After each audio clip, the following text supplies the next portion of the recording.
কে মাছগুলো সব টাটকা তো? আরে হ্যাঁ গো গোপাল দাদা, এই তো তুমি আসার আগেই মন্ত্রী মশাই এই মাছই নিয়ে গেল। কি মন্ত্রী মশাই এসেছিল? আচ্ছা 1 কেজি মতো মাছ দে দেখি। যাক, অনেক বাজার হয়ে গেল। উফ, পুরো ফতুর হয়ে গেলাম। ঘটা চল শিগগির মন্ত্রীকে পাকড়াও করি। দেখ আমাদের পাওনা মোহর দেওয়ার বেলায় শুধু শুধু ওই নেই নেই করে। এদিকে দেখো বাজারের ঘটা থলে থেকে বেরিয়ে আসছে কচি সজনের ডাঁটা। ও মন্ত্রী মশাই, এই কে রে? এই তো আমরা এখন এখানে কি করতে এসেছিস তোরা? আমাদের পাওনা মোহরগুলো নিতে এসেছি। ওরে বাবা, আমি কি এখানেও মোহর নিয়ে এসেছি নাকি? তাছাড়া আমার এখন একটু টানাটানি চলছে। তোরা পরে তোদের পাওনা বুঝে নিস। এত কাঁড়ি কাঁড়ি বাজার করার বেলায় তো আপনার টানাটানি হয় না।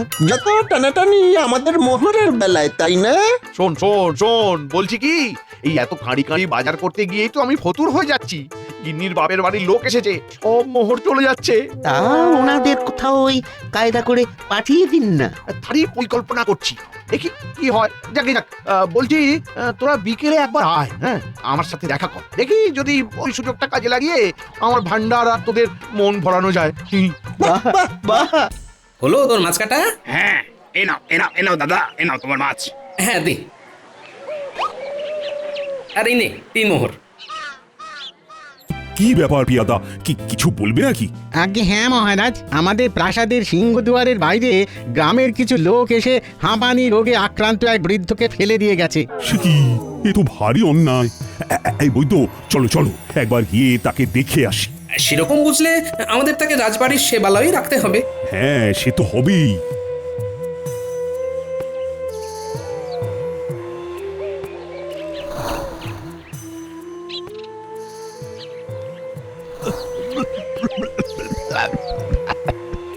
বাবা, এনাকে তো দেখেই মনে হচ্ছে ভীষণ অসুস্থ। বৈদ্যমশাই একটু দেখুন তো। আপনার নাম কি? কোথায় থাকেন মশাই?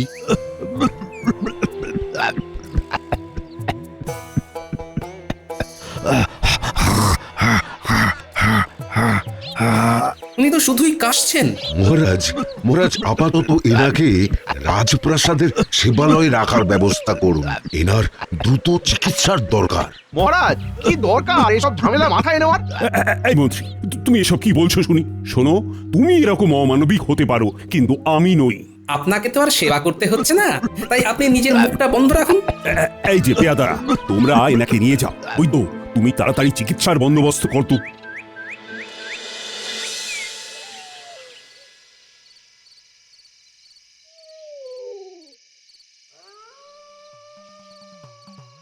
আরে যে বলছিলাম চাল ডাল শেষের মুখে, আজকে আনতে, তো সেগুলোর কি হলো? এত তাড়াতাড়ি চাল ডাল এসব শেষ হচ্ছে কি করে? আমি নিশ্চয়ই কাঁচা চাল ডাল মুঠো করে খেয়ে রাখি না। তুমি তো জানোই ঘরে এখন অতিরিক্ত 2 জন মানুষ এসে রয়েছেন। আরে ওইটাই তো কথা, ওই 2 জন বুড়ো বুড়িকে খাওয়াতে গিয়ে আর তাদের বাতের ব্যথার মালিশের তেল কিনতে গিয়ে শুধু খরচ আর খরচ। আর কতদিন চলবে?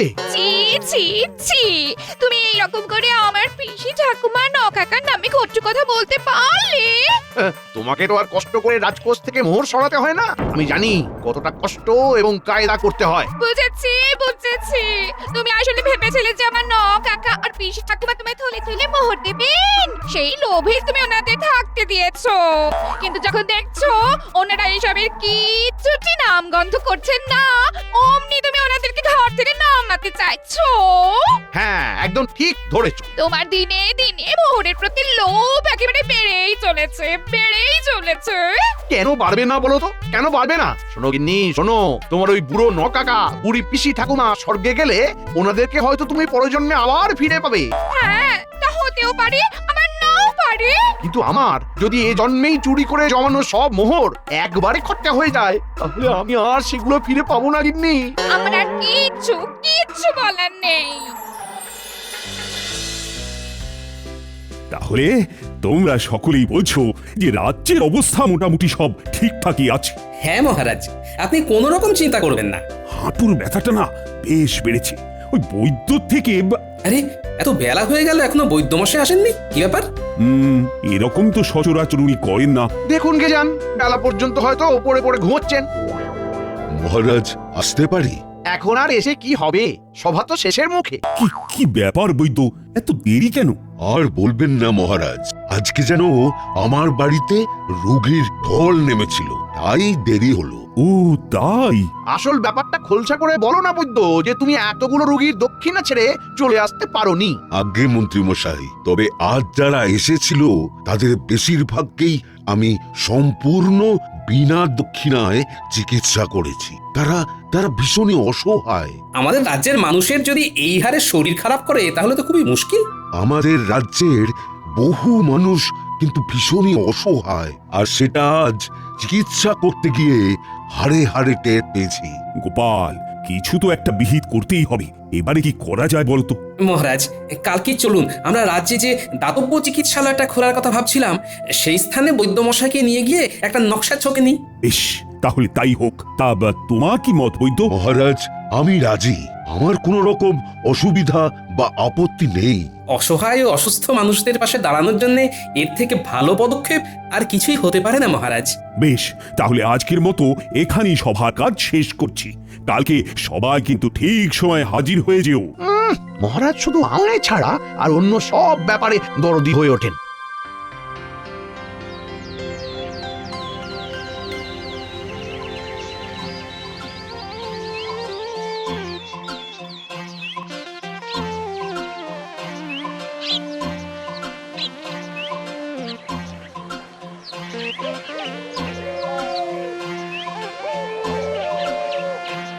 কে, মাছগুলো সব টাটকা তো? আরে হ্যাঁ গো গোপাল দাদা, এই তো তুমি আসার আগেই মন্ত্রী মশাই এই মাছই নিয়ে গেল। কি, মন্ত্রী মশাই এসেছিল? আচ্ছা, 1 কেজি মতো মাছ দিয়ে দেখি। যাক, অনেক বাজার হয়ে গেল। উফ, পুরো ফতুর হয়ে গেলাম। ঘটা চল, শিগগির মন্ত্রীকে পাকড়াও করি। দেখ, আমাদের পাওনা মোহর দেওয়ার বেলায় শুধু শুধু ওই নেই নেই করে। এদিকে দেখো বাজারের ঘটা, থলে থেকে বেরিয়ে আসছে কচি সজনের ডাঁটা। ও মন্ত্রী মশাই, এই কে রে? এই তো আমরা। এখন এখানে কি করতে এসেছিস তোরা? আমাদের পাওনা মোহরগুলো নিতে এসেছি। ওরে বাবা, আমি কি এখানেও মোহর নিয়ে এসেছি নাকি? তাছাড়া আমার এখন একটু টানাটানি চলছে। তোরা পরে তোদের পাওনা বুঝে নিস। এত কাঁড়ি কাঁড়ি বাজার করার বেলায় তো আপনার টানাটানি হয় না। যত টানাটানি আমাদের মোহরের বেলায়, তাই না? শোন শোন শোন, বলছি কি, এই এত কাঁড়ি কাঁড়ি বাজার করতে গিয়েই তো আমি ফতুর হয়ে যাচ্ছি। গিন্নির বাপের বাড়ির লোক এসেছে, সব মোহর চলে যাচ্ছে। তা ওনাদের কোথাও ওই কায়দা করে পাঠিয়ে দিন না। তারই পরিকল্পনা করছি, দেখি কি হয়। যাকে যাক, বলছি তোরা বিকেলে একবার আয়, হ্যাঁ, আমার সাথে দেখা কর। দেখি যদি ওই সুযোগটা কাজে লাগিয়ে আমার ভান্ডার আর তোদের মন ভরানো যায়। বাহ বাহ বাহ। হলো তোর মাছ কাটা? হ্যাঁ, এ নাও দাদা, এ নাও তোমার মাছ। হ্যাঁ, দে।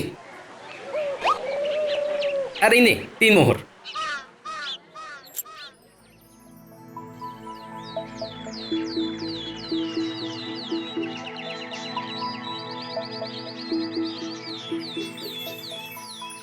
কি হে, সবাই এসে গেছো তো? তাহলে এবার রওনা দি। আগে না মহারাজ, বৈদ্যমশাই আসেননি এখন। কি, বৈদ্য আসেনি এখনো? কিন্তু আজ যে একটা শুভ দিন। আগে মহারাজ, আমার মনে হচ্ছে বৈদ্যমশাইয়ের বাড়িতে আজও অনেক রোগী এসেছে। কি ব্যাপার বলো তো? কৃষ্ণনগরে কি ইদানিং খুব বেশি মানুষই অসুস্থ হচ্ছে? বৈদ্যমশাই এলে জিজ্ঞাসা করতে হবে, কোনো কি নির্দিষ্ট ধরনের রোগ হচ্ছে নাকি? বৈদ্য কালকে বলছিল যে বহু অসহায় রোগী নাকি তার কাছে আসছে। হ্যাঁ, এবারে কোন দিক দিয়ে তারা অসহায়, আর্থিক নাকি মানসিক, সেইটা জানতে হবে। গোপাল, ওই দেখো জনদরদি বৈদ্যমশাই আসছেন তোমাদের দল ভারী করতে। ক্ষমা করবেন মহারাজ, আজও অনেক বেশি রোগী ছিল, তাই দেরি হয়ে গেল। কি ব্যাপার বলুন তো বৈদ্যমশাই, কোনো নির্দিষ্ট রোগের রোগীদের ভিড় কি বেশি হচ্ছে? না না না, তেমন কোনো নির্দিষ্ট রোগগ্রস্ত রোগীরা আসছে না আমার কাছে বিগত 2 দিন ধরে। হ্যাঁ হ্যাঁ হ্যাঁ হ্যাঁ হ্যাঁ, বলো তো বৈদ্য, তোমার কাছে কি এমন রোগের রোগীরা আসছে যাদেরকে সামলাতে গিয়ে তুমি একেবারে হিমশিম খেয়ে যাচ্ছ? মহারাজ, যেহেতু বর্ষাকাল আসছে তাই রোগের প্রকোপও বাড়ছে, সেই জন্যে রোগীর সংখ্যাও বেড়েছে। তবে গতকাল বা আজ এমন কিছু রোগী এসেছে যাদের কিছু জনের ভীষণই আর্থিক অভাব, আবার কেউ কেউ প্রতিবন্ধী, অর্থাৎ সবার সব অঙ্গ ঠিকঠাক সঞ্চালিত হয় না। এবং শুধু তাই নয়, এরা কেউ কেউ আবার আশ্রয়হীন, এবং বাড়ির লোকেরা কেউ দেখে না। বাবা, এরকম রোগীর সংখ্যা বুঝি অনেক? অনেক না হলেও বেশ কিছু সংখ্যক তো রয়েইছে। গুরুতর অসুস্থ হওয়ায় কষ্ট করে ওরা দেখাতে এসেছে। আমরা তো এদের ব্যাপারে সবসময় জানতেও পারি না। এছাড়া আমার কাছে যেসব প্রতিবন্ধী রোগীরা এসেছিলেন তারা প্রত্যেকেই বয়স্ক। এমনিতেই বয়স হয়ে গেলে নানা রকমের অসুবিধে দেখা দেয়। না না না না, আমি বেঁচে থাকতে আমার রাজ্যে বিনা চিকিৎসায় বিনা সেবায় কোনো শারীরিকভাবে অক্ষম ব্যক্তিকে আমি মরতে দেব না। মহারাজ, যারা আর্থিকভাবে ভুগছে তাদের জন্য তো দাতব্য চিকিৎসালয় খোলা হচ্ছেই। হ্যাঁ, আর যতদিন না তৈরি হচ্ছে এই চিকিৎসালয় ততদিন বৈদ্য বিনা মোহরেই তাদেরকে চিকিৎসা করুক। এর জন্য আমি না হয় বৈদ্যকে অতিরিক্ত কিছু মোহর দক্ষিণা হিসেবে দিয়ে দেব। সে না হয় বুঝলাম মহারাজ, কিন্তু শারীরিকভাবে অক্ষম আশ্রয়বিহীন বৃদ্ধ বা বৃদ্ধাদের কিছু একটা পারলে ব্যবস্থা করুন। গোপাল, কি করা যায় বলো তো? শারীরিকভাবে অক্ষম মুমূর্ষ রোগীদের এই মুহূর্তে আপনি রাজবাড়ির সেবালয়ে ঠাঁই দিন মহারাজ। যেমন ওই হাঁপানি রোগে আক্রান্ত ওই বৃদ্ধটি আছে, তাই তো? হ্যাঁ মহারাজ, আমরা প্রথমে খোঁজ নিয়ে গোটা রাজ্যে দেখে নেই কতজন এমন রয়েছে, তারপরে তাদের নিয়ে আসার ব্যবস্থা করি আমাদের প্রাসাদের সেবালয়ে। তারপর না হয় অবস্থা বুঝে ব্যবস্থা হবে। আরে, আমি এই রাজ্যের সকল অক্ষম মানুষদের ভরণ পোষণের ভার নেব। আমি এক্ষুনি প্রহরীদের ঘোষণা করে দিতে বলছি। মহারাজ, এমন হুট করে ঘোষণা করে ফেলবেন না। না না না গোপাল, আমি এই বিষয়ে দেরি করতে চাই না। মন্ত্রীকে পাঠাচ্ছি খোঁজ খবর নিতে। তারপরে বয়স্ক এবং যুব নির্বিশেষে আমি এই রাজ্যের সকল অক্ষম ব্যক্তিদের ভরণ পোষণের ভার নেব। কিন্তু মহারাজ। না না না, আর কোনো কিন্তু নয়। এই মন্ত্রী, যাও যাও যাও, হাতের কাজগুলো সেরে শিগগিরই বেরিয়ে পড়ো। ওহ, ভগবান, আর পারা যায় না।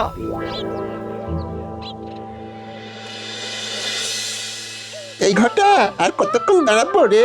আর একটু দাঁড়াতেই হবে, না হলে মন্ত্রী কখন এখান দিয়ে গড়ে চলে যাবে ধরতেও পারবো না। হ্যাঁ, আর মোহরগুলো পাওয়া হবে না। কিন্তু সেই সকাল থেকে দাঁড়িয়ে আছি, মহারাজকেও তো বেরোতে দেখলাম না, অথচ মন্ত্রী বলেছিল বেরোবে। এই এই ঘটা, মন্ত্রী আসছে, ওই দেখ। চল চল গিয়ে পাকড়াও করি। উফ, এদের আর বুড়ো বুড়ি নিয়ে আদিক্ষেতা শেষ হয় না। আরে ও মন্ত্রী মশাই, কোথায় যান? আমাদের দিকে একটুখানি তাকান, সেই সকাল থেকে দাঁড়িয়ে। ও ও, তোরা ঠিক এসে গেছিস? মোহরের টানে কি আর না এসে পারি? শোন শোন, আজ মহারাজ বাইরে যাননি, তাই আমিও সুবিধা করতে পারিনি। এখন কাজে বেরোচ্ছি, পরে আসিস। হ্যাঁ, কি কাজ মন্ত্রী মশাই? গোপালের বুদ্ধিতে মহারাজের মনে হয়েছে যে আমাদের রাজ্যের সকল আশ্রয়হীন ও শারীরিকভাবে অক্ষম অসুস্থ মানুষদের ভরণ পোষণের ভার নেবেন। বাহ, এ তো বেশ ভালো কথা, কিন্তু তার জন্য আপনি চললেন কোথায়? শারীরিকভাবে অক্ষম রোগীর সাথে নাকি? ধুর, আমার উপর ভার পড়েছে রাজ্যে কতজন এমন রোগী আছে সেই খবরটা নেওয়ার। মন্ত্রী মশাই, এইটাই আপনার সুবর্ণ সুযোগ, মোটে কিন্তু হাতছাড়া করবেন না। কেন রে ঘটা? আমার এতে কি সুরাহা হবে শুনি? মহারাজ যখন অক্ষম ব্যক্তিদের ভরণ পোষণের ভার নেওয়ার সিদ্ধান্ত নিয়েছেনই, তখন এই সুযোগে আপনার বাড়ির ওই 2 অতিথিকেও মহারাজের সেবালয়ে পাঠিয়ে দিন। মন্দ বলিসনি, মন্দ বলিসনি, কিন্তু কিন্তু ওনারা তো সুস্থ, শারীরিকভাবে অক্ষম তো নয়। আরে বাবা, অভিনয় করতে দোষ কি? আমি তো ভাবছি কিছু সুস্থ লোককেও এইরকম অক্ষম সাজিয়ে রাজ সেবালয়ে পাঠিয়ে দেব। রাজবাড়ির 2 বেলা খাওয়া, ওদের দ্বারা আমরাও কিছু অতিরিক্ত খাবার পেয়ে যাব। মন্ত্রী মশাই একটু ভেবে দেখুন ব্যাপারখানা। ভালোই বলেছিস। দাঁড়া দাঁড়া, কাজ থেকে ফিরেই তোদের বৌঠানকে এই কথাটা বলতে হবে। ঠিক আছে, আজ আসি। হ্যাঁ, কদিন পরে এসে মোহর নিয়ে যাস, কেমন? কিরে বটা, তুইও আসবি নাকি ওই পা ভাঙার নাম করে? তা এলেই হয়, মন্ত্রী মশাইও চমকে উঠবে।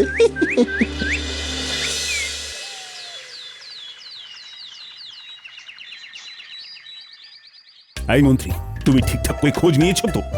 মহারাজ, আপনি একদম নিশ্চিন্তে থাকুন, আমি সকল অক্ষম ব্যক্তিদের ব্যাপারে খোঁজ নিয়েছি। এছাড়াও প্রহরীরাও খবরটা গোটা রাজ্যে ঘোষণা করে দিয়েছে। বেশ গোপাল, সেবালয়ে সব ব্যবস্থা প্রস্তুত তো? হ্যাঁ মহারাজ, নিশ্চিন্তে থাকুন। তবে আমার এই ব্যাপারে একটু সন্দেহ আছে যে কতজন আসল আর কতজন নকল প্রতিবন্ধী আমাদের সেবালয়ে এসে উঠবেন। ছি ছি গোপাল, আবার তুমি সেই এক কথা বলছো? চোখের সামনেই তো দেখলে মন্ত্রী কেমন পাল্টে গেল। অপরাধ নেবেন না মহারাজ, যা মনে হয়েছে তা বললাম।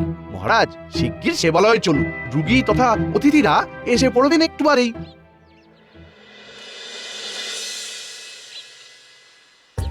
আসুন আসুন, সকলে আসুন। এই আলয়কে আপনাদের নিজেদেরই মনে করবেন, আর আপনাদের কোনো চিন্তা নেই। এবার থেকে আমি ও আমার সভাসদরা সর্বদা আপনাদের পাশে থাকবো। আমি তাহলে গুনছি মহারাজ, 1 2 3 4। এ কি বটা? দেখুন না, জ্বর সারছে না। তার মধ্যে যেই পাটা ভেঙে গেছিল সেটা নিয়ে আর সোজা হয়ে চলতে পারছি না, বেঁকে গেছি। সে কি? এ বাবা, না না না না না, ঠিক আছে ঠিক আছে, ভেতরে যাও ভেতরে যাও। মহারাজ, এ বটাকে ঢুকতে দেবেন না। আমি ওকে একদিন আগেই সম্পূর্ণ সুস্থ অবস্থায় দেখলাম। এসব ওর ছল মহারাজ। গোপাল গোপাল, তুমি এসব বলো না। একদিনের ভেতরেই একজন সম্পূর্ণ সুস্থ মানুষ অসুস্থ হয়ে যেতে পারে। কিন্তু কোনো কিন্তু নেই গোপাল, যাও যাও ভেতরে গিয়ে সব দেখভাল করো। শেষমেশ বটাও চলে এলো।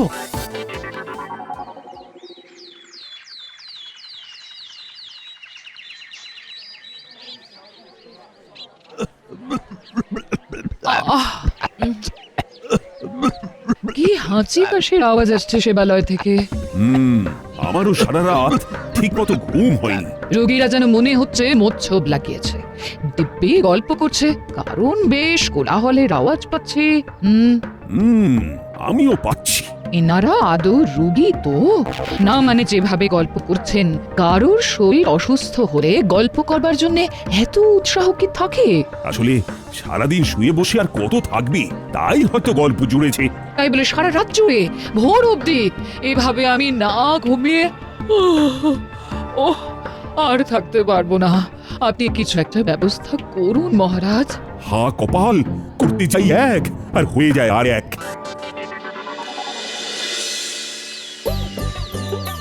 তাহলে রুগীদের খাবারও তৈরি, ওদিকে পথ্য তৈরি হয়ে গেছে। এই তো গোপাল এখন হেসেলে ব্যস্ত আছে। এই সুযোগে বটাকে আমার খাবারের পাত্রটা দিয়ে আসি। রাজবাড়ির খাবার বলে কথা। যাই, এবারে তাহলে সেবালয়ে ঘুরে আসি।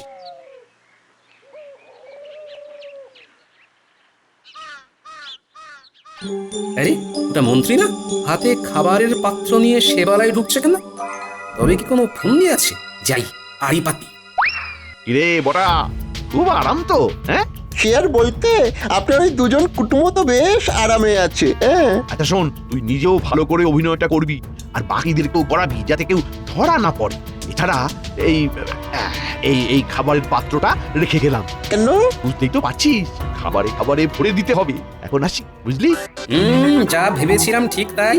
সবই মন্ত্রী আর বটার বদমাশি। আমায় মহারাজকে চোখে আঙুল দিয়ে ওই বদমাশিটাকে তুলে ধরতে হবে।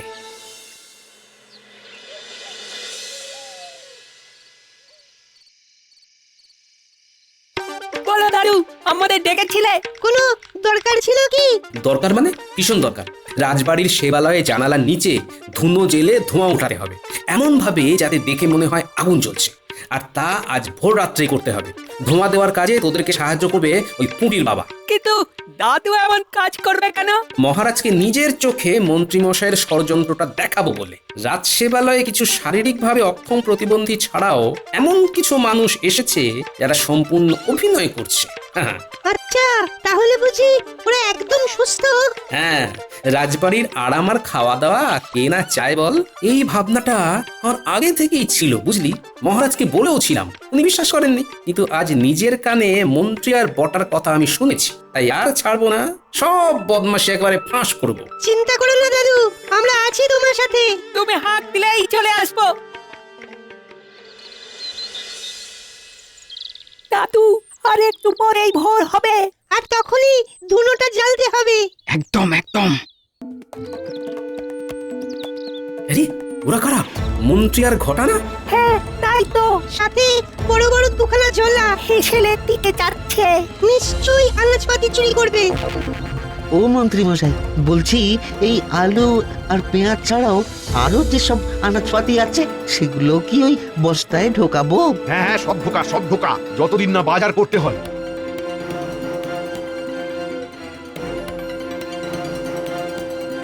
আমাকেও দেবেন তো? সব পাবি, এখন হাত চালা দেখি। উরির বাবা, ধুনোটা চালাও দেখি। হ্যাঁ তাহলে ধরাচ্ছি। আগুন আগুন, জোরে জোরে চিৎকার শুরু করো।